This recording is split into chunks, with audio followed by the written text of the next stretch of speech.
In this video, I'm going to talk about worry or worrying. So what is worrying? Well, I kind of think of it as when we have an unhelpful thought that goes round and round in our heads, and each time it goes round, it triggers a little bit of fear. It's not usually the sort of fear that grips us and stops us in our tracks. It's more of a sort of agitating feeling, and it's very uncomfortable. I would say that when we worry, we have a milder version of the kind of fear that we would feel if, say, for example, we suddenly encountered a snake that was about to bite us, or something else that was potentially very dangerous suddenly being there. Worry is an emotion linked to fear. The emotion of fear usually lasts a short amount of time and is designed to get us out of dangerous situations. Worry, however, can last for a while as our thoughts trigger a bit of fear over and over again. The symptoms of worry can include feeling tense, which is the opposite of relaxed, feeling restless, having a sense of panic and a feeling like you don't know what to do, trouble concentrating, breathing rapidly, increased heartbeat such that we can sometimes hear it pounding in our head, trembling or shaking, and not being able to sleep. It can wear you out if you worry for a while. It's not often helpful to have the fear response triggered by worrying for a long time, and it can be quite exhausting. You can also get more symptoms if you worry for a long time, like a tummy, neck, or headache. There is no doubt that some people worry more than others. It's a bit unfair on those people that are wired up to worry more, because worrying is hard work. You will know some people who seem to worry all the time, and you'll also know some people who are really laid back and it seems like nothing really ever bothers them much at all. It can be hard to be a person who's wired up to worry a lot, but people who tend to worry more do usually have the superpower of seeing possible problems clearly, which others might not have spotted. People who worry a lot also tend to try harder to make things work well. They do things carefully, they stay safe, they tend to think about how others might be feeling, and they can be excellent at understanding other people who worry a lot too. Worrying is certainly unenjoyable. It's usually triggered by situations that we don't feel in control of, or situations that we think we won't be able to cope with. It's also usually triggered by something that's either happened in the past and we're worried about what the consequences are going to be of whatever it was that happened, or we worry about something that's going to happen in the future and how it's going to turn out. Worry is an emotion very much linked to what we are thinking. It's nearly always thinking about the past or the future that triggers worry. In any one moment, if we focus on it, there is not usually anything to worry about right now. It's our head's ability to think about the future and the past that makes us prone to worrying. Emotions that happen in the moment, like anger, fear and surprise, don't tend to last long and are often in response to something that's just happened.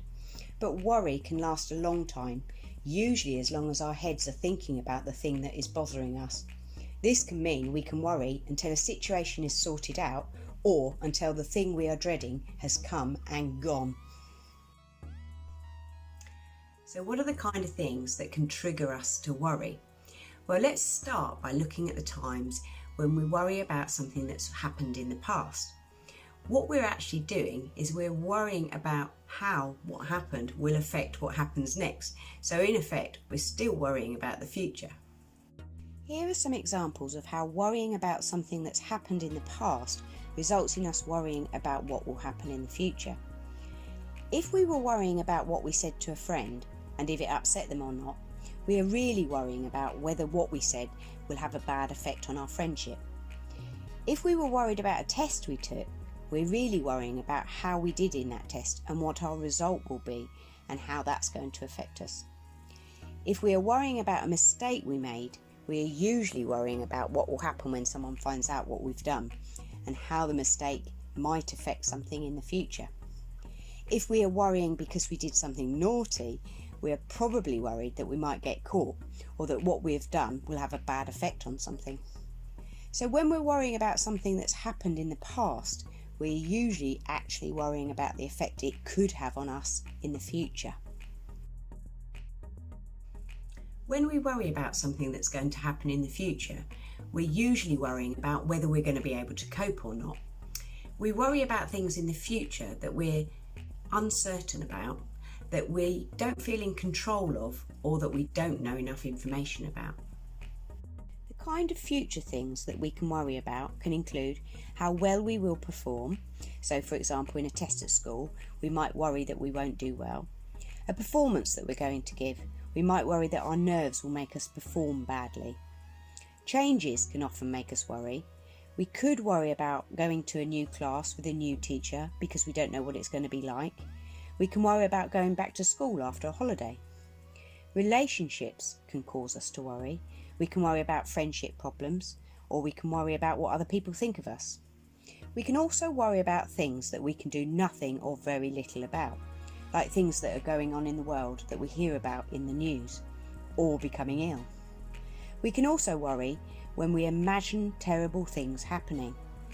So things that our imagination can get carried away with, things that are actually really unlikely. These are just some examples of things people worry about, but people can worry about other things that are not listed here. Sometimes when our minds are being really mean to us, we can do what's called catastrophizing. That's where we assume that everything that could go wrong will go wrong. This can make us really worry, and it's never helpful. So what are the kind of things that can help us cope with worrying? Well, there's lots of different things we can do, so let's take a look at some of them. Worry sorter number 1. Sort out what you can. When you're worrying, the best place to start with is to sort out anything that you can actually sort. Ask yourself, is there anything you can actually do about the situation that you're worrying about? Are you worrying about something that you're putting off because you're dreading doing it, like a piece of homework? If so, tell yourself, just do it. Are there any preparations that you could do that will make you feel more in control of the situation and therefore make you worry less? For example, if you're worried about a performance, practice it lots. Are you worrying about something because there's lots of uncertainty about what's going to happen? Can you ask questions and find out more information about the situation? This always makes us feel better. If you're worrying about something that has already happened that involved another person, can you talk to that person to try and sort it out? So, for example, if you're worrying about whether you upset a friend or not, talk to them and apologise if you need to. It can be amazing how just having a conversation can change how we feel and make us feel better. So that's the first step when we find ourselves worrying. Try to sort out anything that we can sort out in a situation.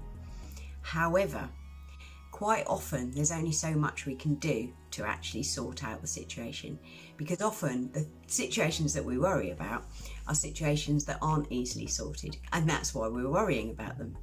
So it makes sense that dealing with worrying is about helping to calm the thoughts that are going round and round in our heads that are triggering a fear response and making us feel so uncomfortable. Worry sorter number 2. Talk it through. Talking through a worry with someone else can really help. Sometimes the person we're talking to helps us sort out the situation. Sometimes they help us see it's not as serious as we thought it was. Sometimes they help us to see that we will be able to cope. And sometimes just talking to someone about the worry can help you feel better about it. Often when we talk about something that's worrying us, it's like we've unloaded the worry. Worry sorter number 3. Deal with rumination. There's a word to describe an unhelpful thought that goes round and round in our heads, and that is rumination. People tend to ruminate when they worry. Sometimes ruminating also means we can't really think about anything else, and this can make us feel like we don't really want to do anything. It can really take over. Sometimes we ruminate and we don't even realise we're doing it. So the first thing to do is to make yourself aware that you are ruminating. You could even say to yourself, I am ruminating. We ruminate because we are worrying and we desperately want to feel more in control of the situation. And we believe that if we think really hard about it, we will find a solution. That's why a little thinking is okay, because sometimes we do work out some helpful things. But if we keep thinking about the situation over and over again and nothing helpful comes to us, it's time to stop. You can tell your brain to stop quite firmly each time you catch yourself ruminating again. Worry sorter number 4, distract yourself. Sometimes you can distract yourself so that you don't ruminate or worry. You can do this by doing something that uses up all of your brain, like playing a game with someone, doing a puzzle, playing with a pet, or watching a movie that you know you love. This sometimes stops you going back to your worry, or sometimes it means that you at least get a break from worrying. Worry sorter number 5, soothe yourself. Sometimes you can soothe yourself into feeling better.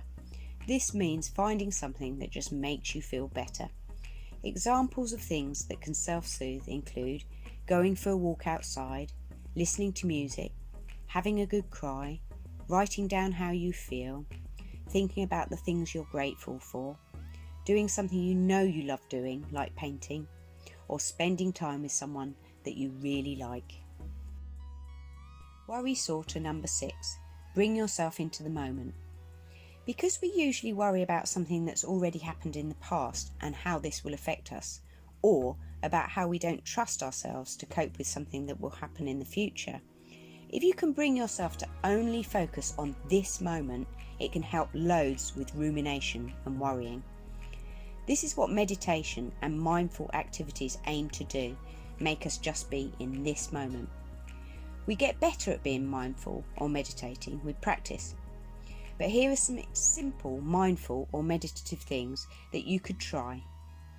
Focus on your breathing. You could just close your eyes and say in your head, in as you breathe in and out as you breathe out. Find a nonsense word that you like the sound of, like thring or sinom or om. These words are called mantras. And say the mantra to yourself over and over. This can be quite calming. Do a body scan. Lie down and start with your feet and release any tension you feel. Move up your body doing the same until you reach the top of your head. If you feel really tense, you could deliberately tense each part of the body and then relax it. Do something mindfully. This means really focusing on what you're doing. This could include sitting on a chair and thinking about how the chair is supporting you, or you could eat something focusing on how each of your 5 senses is involved. Start with sight, then touch, then smell, then the sound of eating, and then taste. Yoga is also very good for taking you into the moment. Worry sorter number 7. Change how you think about what is bothering you. Putting a worry into perspective is another way of saying thinking about it in a different or more helpful way. Here are some ideas that can help you do this. First, check that you're not worrying about something that is extremely unlikely to happen. If that's the case, you need to remind yourself firmly that it is unlikely to happen. Next, think about a time when you did what you were worrying about before and it turned out okay. Remind yourself that you did cope and you were fine. Another way to tackle worrying is to think about and face the worst that could happen. So supposing everything your worst worries were thinking actually happened, would it really be so bad? Can you work out what would help in that situation? Could you even laugh about it? If you're worrying about a change that's going to happen, remember that change is often tricky for everyone, but that a short while after any change has happened, it soon feels completely normal again. Remember, there will be a time when what you are worrying about will be a thing of the past and it really won't be bothering you anymore. This too will pass. And remember that we worry because we can never be certain about how the future is going to turn out. It can help us if we accept this about life and become sort of excited about seeing how the future unfolds. So what have we learnt? Well, we've learnt that worry is our thoughts triggering a fear response. We've learnt that we worry about future things that we don't feel in control of. And we've learnt that when we've done absolutely everything that we can to sort out a situation that we're worrying about, and we still find ourselves worrying, then it's time to calm down our worrying heads, and there's lots of different ways of doing that.